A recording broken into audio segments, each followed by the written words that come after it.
C'est Ursule encore. On est le 30 mai 2021. Alors, je viens sur la trompette une seconde fois aujourd'hui et je viens proclamer le retour de notre Seigneur Jésus-Christ. Amen. Soyez bénis. Amen. Et soyez joyeux. Amen. Remplis de lumière pour la gloire de notre Dieu. Amen et alléluia. Alors, as-tu besoin d'un esprit? Non, tu as besoin d'un esprit de sagesse et de révélation. Amen. Je viens parler de cela. Amen. Alors, lisons Éphésiens 1, le verset 15 à 23.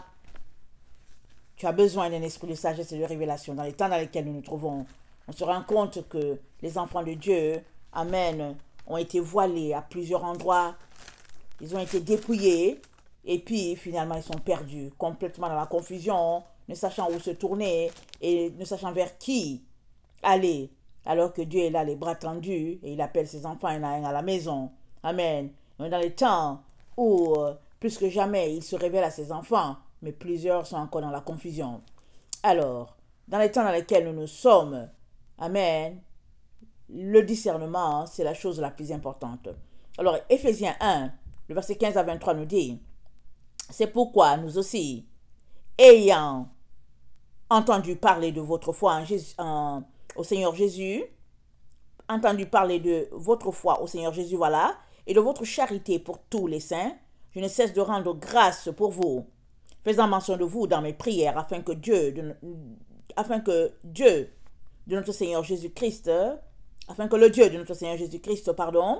le Père de gloire, vous donne un esprit de sagesse et de révélation dans sa connaissance, et qu'il illumine les yeux de votre cœur pour que vous sachiez quelle est l'espérance qui s'attache à son appel, quelle est la richesse de la gloire, de son héritage qu'il réserve aux saints, et quelle est envers nous qui croyons l'infinie grandeur de sa puissance se manifestant avec efficacité par la vertu de sa force. Il l'a déployé en Christ, en le ressuscitant des morts, et en le faisant asseoir à sa droite dans les lieux célestes, au-dessus de toute domination, de toute autorité, de toute puissance, de toute dignité et de tout nom qui se peut nommer, non seulement dans les siècles présents, mais encore dans le siècle à venir. Il a tout mis sous ses pieds. Il l'a donné pour chef suprême à l'Église, qui est son corps, la plénitude de celui qui remplit tout en tous. Amen et amen. Alors, Dieu a élevé Christ à un rang de telle sorte qu'il n'y a personne au-dessus de lui. À part Dieu, bien sûr. Et Dieu a placé Jésus-Christ là-bas. Alors, il l'a placé au-dessus de toute domination, de toute autorité, toute puissance, dignité, dans le siècle présent, dans leur temps, et aussi dans les siècles à venir. Christ est le chef suprême, comme on vient de le lire, amen, de l'Église. Ce n'est pas compliqué. Alors, qu'est-ce qui fait qu'on ne lui obéit pas? C'est lui le chef suprême. Il n'y a pas quelqu'un d'autre. C'est Christ le chef suprême. Alors, sommes-nous en train de lui obéir? Sommes-nous en train d'obéir à quelqu'un d'autre? Si nous obéissons à quelqu'un d'autre, nous sommes tout simplement rebelles à ce que Dieu a dit. Nous allons contre ce que Dieu a établi. Voilà pourquoi tout genou fléchira. Maintenant, ou bien tard. Donc c'est mieux de fléchir maintenant déjà. C'est mieux de venir déjà en disant Jésus, pardon, tu es Dieu, tu es roi, Seigneur, il n'y a personne d'autre dans ma vie que toi. Seigneur, tu es mon tout, tu es tout. Seigneur, aide-moi à connecter à ce que Dieu est en train de dire, afin que je puisse t'adorer, te louer, te glorifier, comme tu attends de moi. C'est ça. C'est ça. Sinon, tu fléchiras le genou pareil. Mais tu seras de l'autre côté. Son ennemi. Mais tu fléchiras le genou pareil. Mais il sera trop tard. Tu seras à cet endroit-là que tu n'aurais jamais souhaité aller. Alors, nous sommes vraiment dans un temps où, plus que jamais, les écailles doivent tomber de nos yeux. Et il y a la volonté. Il y en a qui ne veulent pas faire tomber leurs écailles. Ils aiment leurs écailles. Il y a d'autres qui sont paresseux, ils ne veulent pas faire des efforts. Il y a d'autres encore, ils sont conduits dans les mensonges et ils pensent que c'est là-bas que se trouve la vérité. N'empêche, tu as besoin d'être illuminé parce que nous sommes à l'heure où vraiment le suicide est organisé. Il fut un temps ici dans les années 90 que c'était les gens ont marché et puis c'était une horreur d'entendre toutes ces personnes-là qui tuaient les autres, surtout dans le domaine médical. Ces gens qui étaient supposés les protéger, alors ils les tuaient en leur donnant des doses. Et puis il y a un monsieur en Angleterre qui a tué tellement de femmes, c'était surtout les femmes qui étaient ses victimes. Le temps qu'on se rende compte, il était médecin. Et en ce temps-là, les gens étaient outrés quand ils entendaient quelque chose comme ça. Mais aujourd'hui, c'est déjà légalisé dans la plupart des pays, en tout cas les pays dits grands pays, c'est légalisé le suicide assisté. Alors les gens, ils appellent leur famille et puis ils disent au revoir et puis bon, les gens sont contents et puis bon, voilà, on dit bon et tout ça. Tu les regardes, tu dis, waouh. Et il y a une autre forme de suicide aussi assisté maintenant. C'est que toi-même, tu te lèves, tu prends ton rendez-vous. C'est un suicide. Je suis désolée de te le dire, c'est un suicide. Mais c'est toi qui as décidé. Alors je lui ai suicide la personne, excusez-moi, qui décide, qui pose un acte terrible. Qui met une corde à son cou, qui se tire une balle dans la tête. Des choses comme ça, hein. Les gens vont dire, oh ouais, voilà, il s'est suicidé, il a fait ceci, il a fait cela. Et puis les médias en parlent, oh ouais, voilà quelle horreur, et puis ta. Mais les horreurs, c'est partout autour de nous à tous les jours. Qui le mentionne? Parce que c'est subtil. C'est subtil. C'est devenu subtil. Petit à petit, avec ton consentement, suicide. Mais ce n'est pas parce que ça s'étend sur plusieurs jours que tu n'es pas déjà un mort. Parce que, si je prends l'exemple juste de ce médecin-là, dont les journaux ont retracé l'histoire, les victimes ne les tuaient pas comme ça. Ils leur injectaient quelque chose et ils venaient de temps en temps les vérifier parce que c'était souvent des personnes qui étaient, comment on appelle ça, à la retraite, qui étaient chez elles. Et puis, ils se faisaient le médecin du quartier ou je ne sais pas quoi et ils passaient visiter ces victimes. Il le faisait de telle sorte que, voilà, il venait leur mettre des solutés, ils étaient malades. Mais c'était lui qui était passé avant, qui leur avait donné quelque chose. Le temps que les gens se rendent compte, ça a pris des années. Quand ils ont commencé à faire leur enquête, ça a pris des années. Parce que des enfants ont dit, ma mère n'était pas malade, mon père n'était pas malade. Mais comment, qu'est-ce qui se passe et tout ça? Le temps qu'ils fassent leurs enquêtes, ils ont regroupé les choses. C'était le même type de soluté, et puis le même type, en tout cas, c'était ça. Mais c'est un suicide. Pas de ces gens-là, c'était pas volontaire. C'est lui, le médecin en question, qui a organisé cela. Ça, c'est sorti dans les journaux. En Angleterre, c'est rempli. Ça a fait les manchettes. Pendant longtemps d'ailleurs. Et puis même, j'ai étudié ça dans le cadre de mon cours, je pense. Le cours que j'avais fait en service social, je l'avais étudié. C'est normal qu'on étudie ces choses-là, surtout quand tu aimerais aider les personnes d'un certain âge, d'âge avancé. Mais aujourd'hui, là, arrêtons-nous un peu en tant qu'enfants de Dieu et réfléchissons, allons-y en profondeur. Qu'est-ce qui se passe dans la société? Qu'est-ce qui se passe dans le monde? Comment on appelle cela? Et Paul nous dit que nous avons besoin, alléluia, amen, que Dieu nous donne un esprit de sagesse et de révélation dans sa connaissance et qu'il illumine les yeux de notre cœur. Ça, c'est une prière qu'il nous demande de faire. Déjà, il faudrait qu'on le prie. Mais deux, où trouves-tu la sagesse? La sagesse se trouve dans la parole de Dieu. Mais il faut que tu la lises. Si tu ne la lis pas, elle ne va pas venir se coller à toi, là. Elle ne va pas venir se coller sur tes cheveux. Non, tu as besoin de la lire. Tu as besoin toi-même de prendre le download, là, de le mettre dans ta tête toi-même. Comme un ordinateur, tu downloads ça là-bas. Et puis, à chaque jour, tu lis. À chaque jour, tu lis. À chaque jour, tu lis. Tu remplis ta mémoire interne, comme on dit, tu la remplis tout simplement. Si on doit parler de termes informatiques. De telle sorte que, devant une situation donnée, tu t'arrêtes, tu dis, attends un peu. Parce que nous sommes appelés à réfléchir.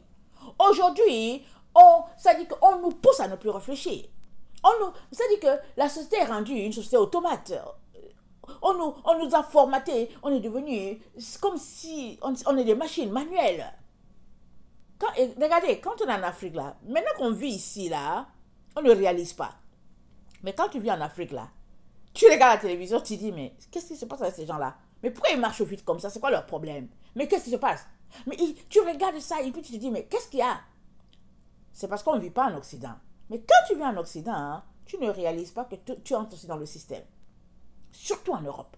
En Europe, quand tu les vois marcher, tu ne sais même pas s'ils marchent ou bien s'ils courent. Mais d'une rapidité là, vraiment le temps que tu te rends compte, la personne était déjà ici et puis elle est déjà entrée dans son métro et elle est partie. Mais en Amérique du Nord, on est un peu encore plus lent. Mais quand même, si on compare à la vie de l'Afrique, on est quand même très, très, très rapide, vraiment, genre un peu formaté à agir d'une manière. C'est comme, on n'a pas le temps de réfléchir. On n'a pas le temps, et puis on a posé ça, on dit, oh non, mais je ne savais pas. Je ne sais même pas pourquoi j'ai acheté ça. Mais il m'a appelé, il me l'a proposé en ligne, et puis j'ai dit oui, mais dans le fond, je n'ai même pas besoin, et puis bon, il a pu me prendre $300 sur ma carte de crédit. Non, c'est ça. Séduction. Tu es tombé dedans. Et ainsi va la vie de plusieurs personnes. Mais Jésus-Christ nous dit, ce matin, il nous dit que, par la bouche de l'apôtre Paul, il nous dit que c'est Paul qui a prié pour nous. Il a prié que Dieu nous donne un esprit de sagesse et de révélation dans la connaissance, dans sa connaissance. Mais sa connaissance, c'est quoi? C'est dans la parole. Si tu ne la lis pas, comment vas-tu connaître ce Dieu-là? Comment? Il dit, on a besoin de savoir quelle est l'infinie grandeur de la puissance de Dieu et puis qui se manifeste par la vertu de sa force. Mais il faut que tu saches quels sont les attributs de Dieu. Il faut que tu saches qui est ce Jésus-là. Il faut que tu ailles lire les évangiles pour savoir quelle était la force qui se déployait en lui. Il faut que tu ailles lire pour avoir le témoignage de la femme remplie avec la perte de sang. Il faut que tu ailles lire pour avoir le témoignage de Bartimée qui disait fils de David, fils de David. Il faut que tu ailles lire pour t'imprégner de ce que l'Esprit de Dieu te dit à travers les Écritures. Mais si tu ne lis pas, que tu passes ton temps dans la télévision, que tu passes ton temps à surfer sur ton cellulaire pour savoir qu'est-ce qui s'est passé à tel endroit, mais comment auras-tu, amen, de l'énergie en toi pour pouvoir tenir dans ce temps dans lequel nous nous trouvons? Comment?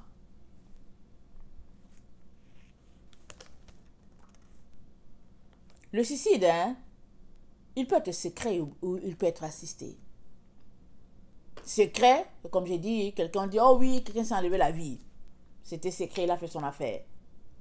Mais aujourd'hui, quand c'est secret, c'est ça qui est appelé suicide. Mais quand c'est assisté, officiellement ou bien officieusement, c'est comme si, bon, il n'y a pas de problème là-dedans. Et puis quand toi-même tu prends tes deux pieds pour venir t'asseoir à quelque part, pour qu'on te donne quelque chose, ben voilà. Est-ce que c'est pas un suicide? C'est un suicide pareil.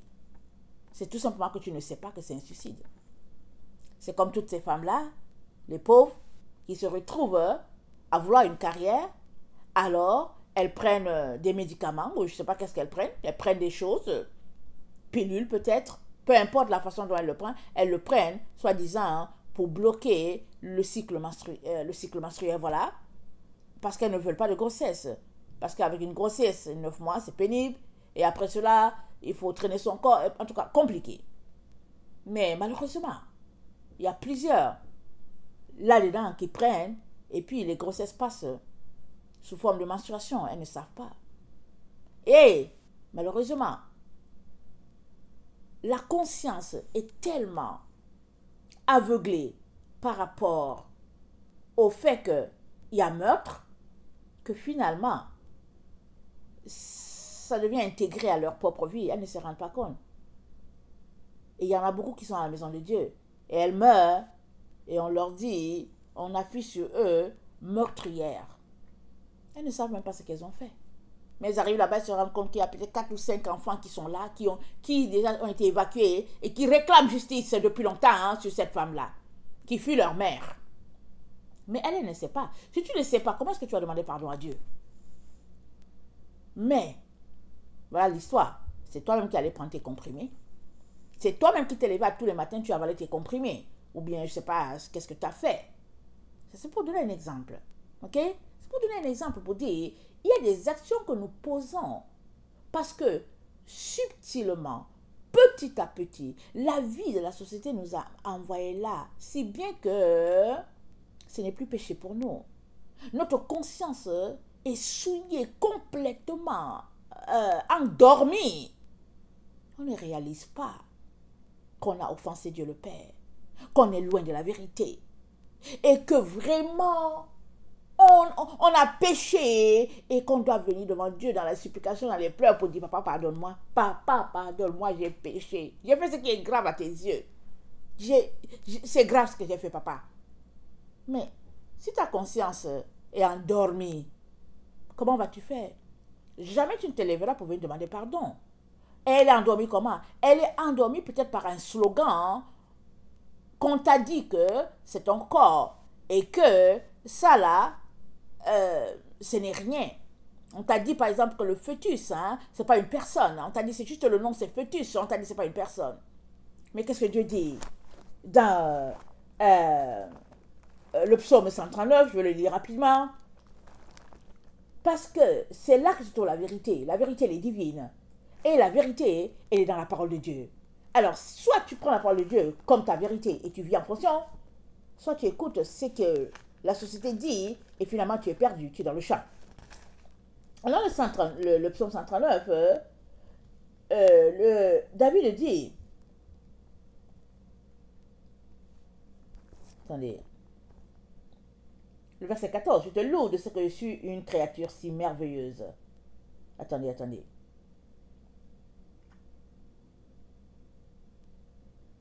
Je te loue de ce que je suis une créature si merveilleuse. Et mon âme le reconnaît bien. Mon corps, voilà, mon corps n'était point caché devant toi. Attendez. Je te loue de ce que je suis une créature si merveilleuse. Tes œuvres sont admirables. Et mon âme le reconnaît bien. Le verset 15. Mon corps n'était point caché devant toi. Lorsque j'ai été fait dans un lieu secret, tissé dans les profondeurs de la terre, quand je n'étais qu'une masse informe, tes yeux me voyaient. Et sur ton livre étaient inscrits les jours qui m'étaient destinés, avant qu'aucun d'eux n'existât. Il dit, quand je n'étais qu'une masse informe, la masse informe, là, ils appellent ça fœtus. Mais c'est informe, pourquoi? C'est parce que c'est en train d'être formé. Et puis Dieu a dit quoi? Tu ne muselleras pas le bœuf pendant que il est, je pense, au grain. Pendant que le bœuf est en train de manger ou quelque chose là, tu ne vas pas venir bloquer. Tu le laisses manger, il en a besoin. L'enfant est en pleine transformation. C'est une masse qui est en toi. Mais Dieu sait ce que cette masse va donner. Parce que c'est un œuf d'abord. C'est deux.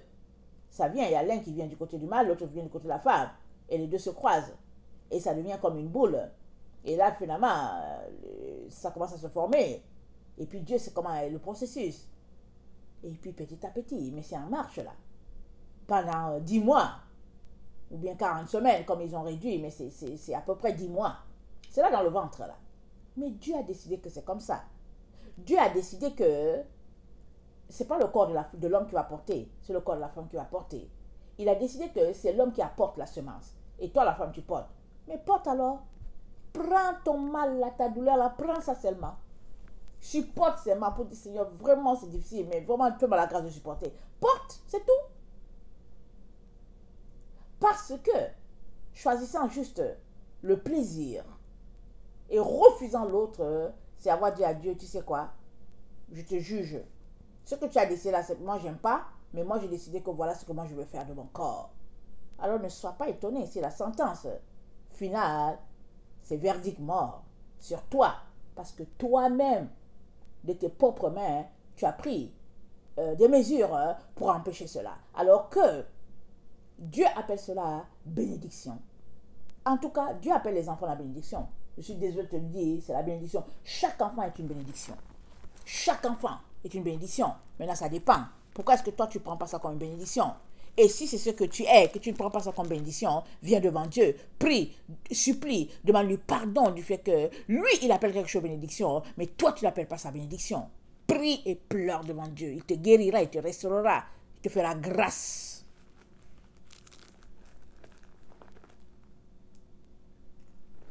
Malachie 2, le verset 4.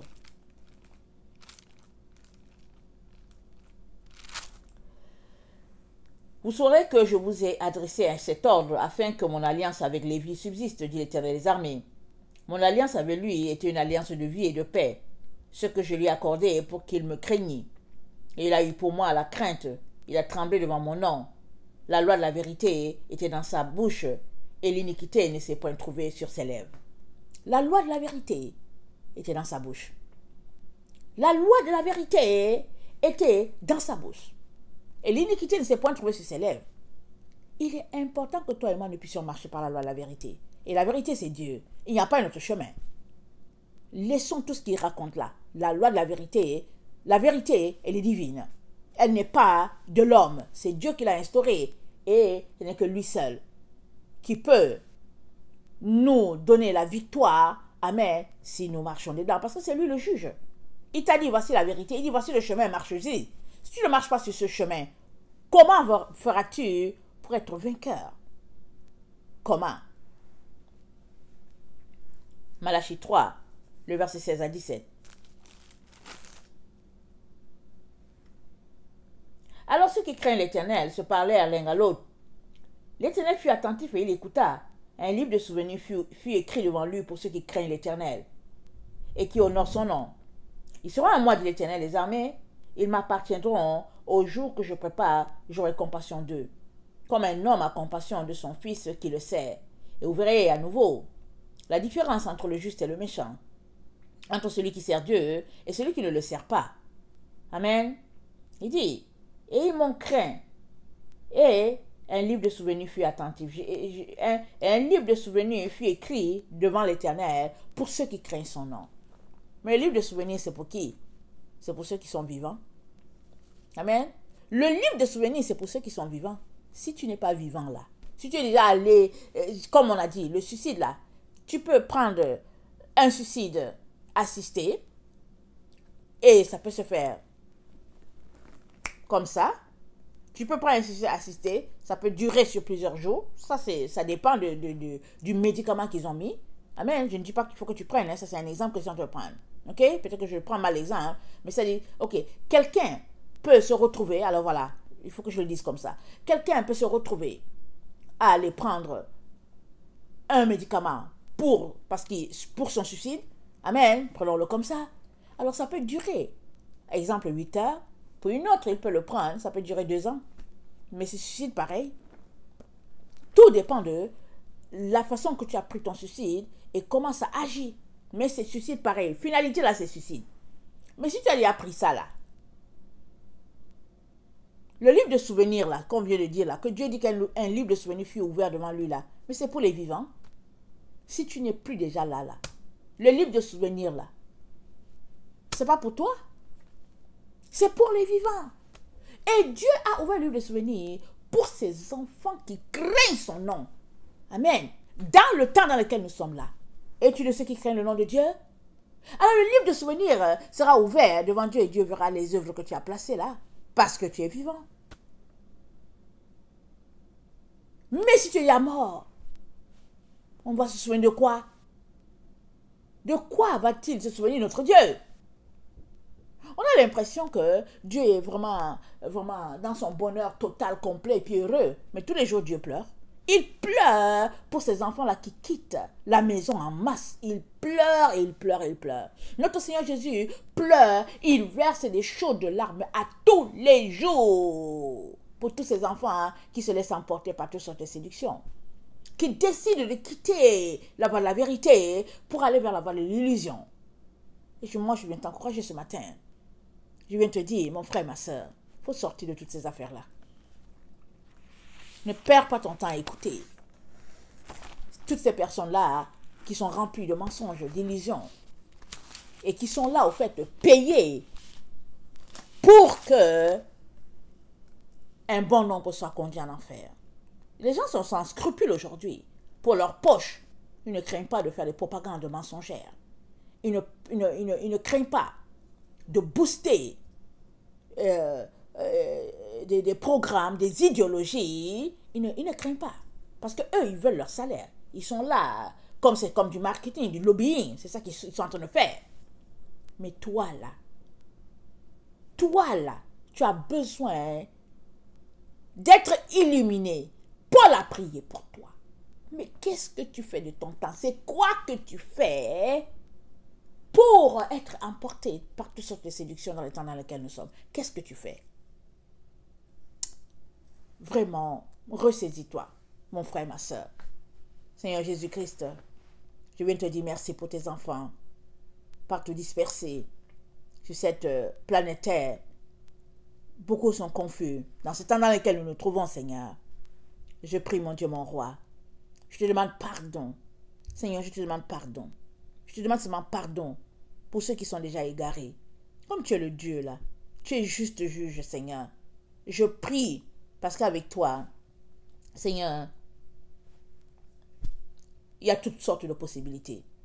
Tu es le juste juge. Seigneur, s'il y a quelque chose encore à faire pour certaines personnes qui sont déjà égarées, Seigneur, fais-le. Il n'y a que toi qui peux faire. Il n'y a que toi qui peux envoyer la guérison. Il n'y a que toi qui es capable d'ôter les choses qui sont mises dans certains liquides. Il n'y a que toi. Alors, c'est comme ça que moi je prie. Parce que je me dis, Dieu est le Dieu des miracles et de toutes sortes de situations impossibles. Alors toi qui es le Dieu des choses impossibles, là, Seigneur, je prie que ceux qui se sont laissés embarquer dans toutes sortes de séductions, tous ceux qui sont laissés berner, Seigneur, je prie pour eux, afin que tu envoies la guérison, afin que tu vois leurs larmes, leurs pleurs, leurs supplications, Seigneur, et que tu fasses quelque chose, un miracle pour eux. Seigneur, pour ceux-là qui sont encore en train de se poser des questions, je prie qu'ils ne craignent pas de suivre le chemin de ceux qui les ont précédés, et c'est le chemin de la croix. Tu as dit, ils m'ont persécuté, ils vous persécuteront. Ils m'ont haï, ils vous haïront. Mais s'ils m'ont aimé, ils vous aimeront aussi. Seigneur, le disciple n'est pas plus grand que son maître. Et je prie que chaque enfant de Dieu qui te suit puisse avoir cela en tête et tourner cette cassette-là dans son esprit à tous les jours et comprendre que on est dans les temps où seuls les vainqueurs arriveront de l'autre côté et ils ont besoin de porter leur croix et d'aller jusqu'au bout. Je prie pour tout un chacun, que ta grâce soit abondante sur eux, Seigneur. Envoie ton baume, le baume qu'il y a encore à Galade, un baume de guérison, un baume de restauration, un baume de transformation. Amen. Que ton nom soit béni, Seigneur, dans leurs différentes vies. Amen et amen. Donc voilà, je vous aime beaucoup. Et Dieu davantage. Maranatha, Jésus revient. Amen et amen.